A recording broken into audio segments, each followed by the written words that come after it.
Good morning. Today, we grade 11 engineering design students are going to talk about our project, which is a smoke detector using a Q2 gas sensor.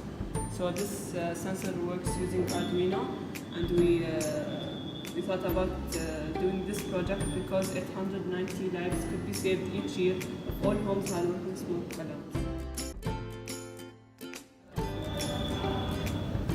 We built the wires, we built the circuit and adjusted the wires, and then we wrote the coding.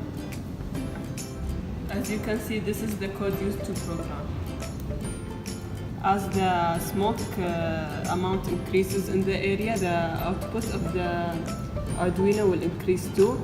So the buzzer will create a higher sound and the lighter will lit.